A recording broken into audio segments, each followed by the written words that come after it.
When we're looking at these two matches, who really stood out to both of you?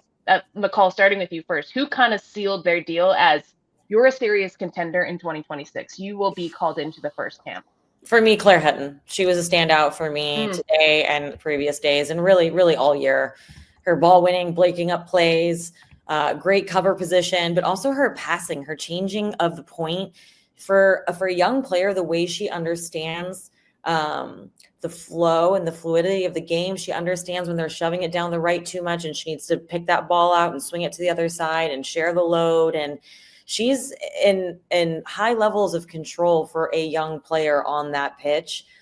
For players that have been playing on the international stage for a long time, she was a standout for me, looked very comfortable, and was controlling that midfield and pulling those little lines that we just saw. She was pulling those strings. She was pushing and pulling those combinations and making those happen. Yeah, I freaking love Claire Hutton too. Goodness. Just even like the last year, just the growth of her. I mean, she's so steady. And there is like a level of, it's not just steady, right? Where she's just like link and play. She has extra components that she's constantly feathering into her game.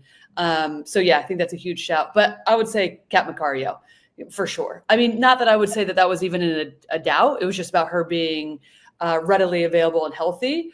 But I think she just continues. I mean, I remember watching her at Stanford and then had been riddled with injuries and just waiting for her to come back. And now I feel like we're seeing this player that's like one of the best in the world right before our eyes. So her, and then I'm going to be very curious about Moultrie, because I have loved the second half of the season with Moultrie at Portland.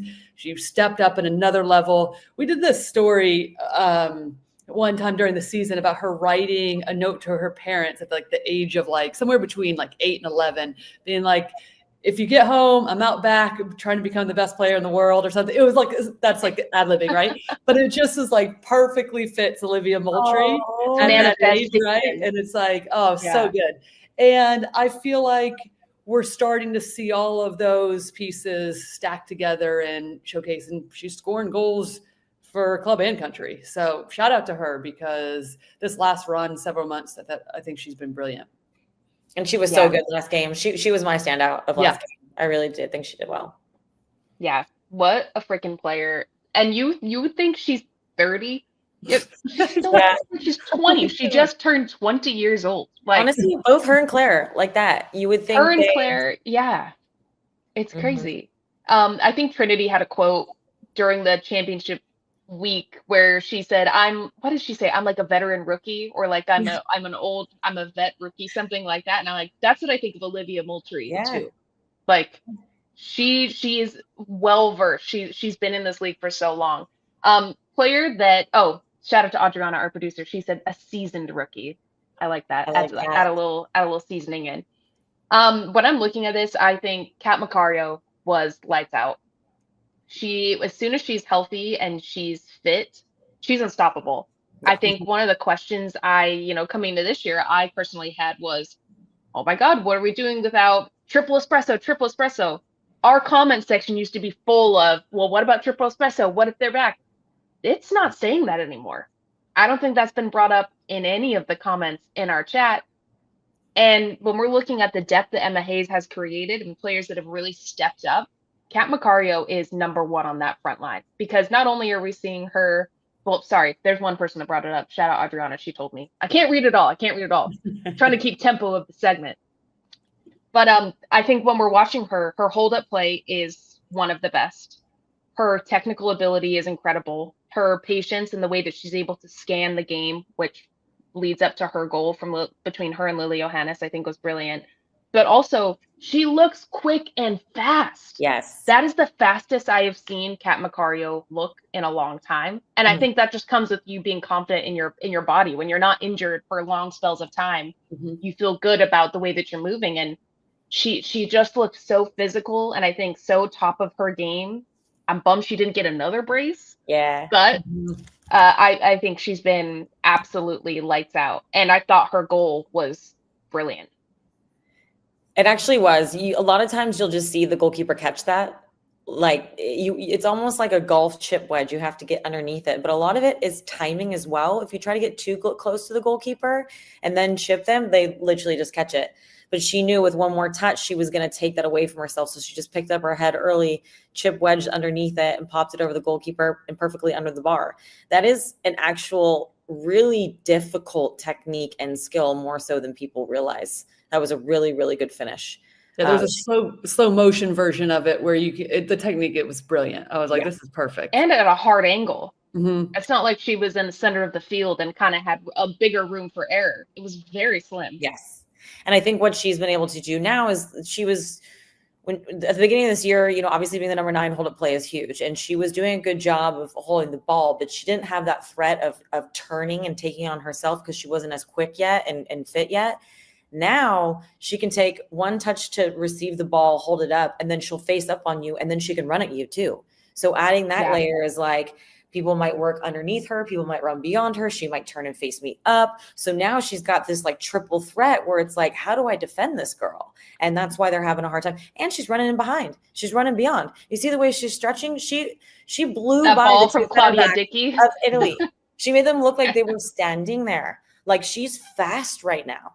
Fast. Yeah, she looks good, but I think, McCall, I was loving exactly what you were saying, but I'm thinking about this, and because of her hold up play, because of how dynamic to everything you just said that she is and has the confidence and the physical confidence to do that right now, because she can do all of those things, that allowed Lily Johannes to float up and essentially be another 9 at times, or float out to be a winger, and all of these interactions that happen when you have a 9 that can just hold the ball up as well as she does and have the patience. And I think on her goal, Lily Johannes, quick transition, picks her head up, whips the perfectly timed, perfectly textured ball into Kat Macario.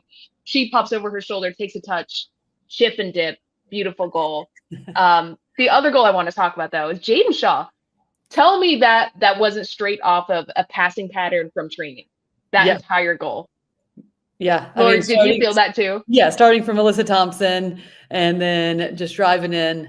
Yeah, perfect goal. And again, not taking anything away from, because we just talked about how brilliant Macario's goal was. But yeah, Jaedyn Shaw, just the understanding, okay, immediately when you pick up this ball, and this proves that where she is confidence-wise, in my opinion, and her move to Gotham and how important that was. But just picks up the ball and knows exactly where she's going. She has runs. You have the decoy runs going off of her, but she's like, I'm not passing this ball. And then perfectly bent to the far post. Yeah, loved it.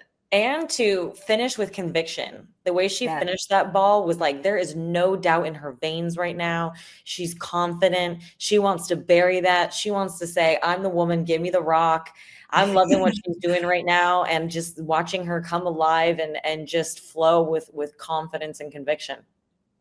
Yeah, and it seems like she's not putting the pressure on herself that maybe we saw the last 2 seasons, season and a half, I'll say. It seems like she's found that flow state that you feel when you're just loving playing. You found your special sauce again that you get to put out into a match, and I love it. It was a brilliant goal, and ideally ones that come straight from the training ground. Like, it was up, back, across the middle, play her, touch inside, finish far posts, like chef's kiss.